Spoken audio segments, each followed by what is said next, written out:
పరుగులు తీస్తూ అలిసిన నది నేను, ఇరు తీరాల్లో దేనికి చేరువ కాను. నిదురను దాటి నడిచిన కల నేను, ఇరు కన్నులలో దేనికి సొంతం కాను.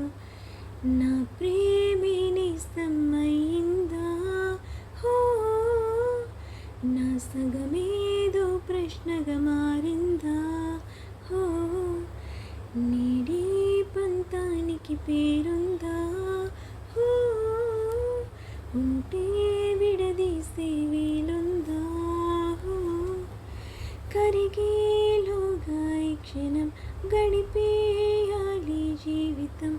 శిలగా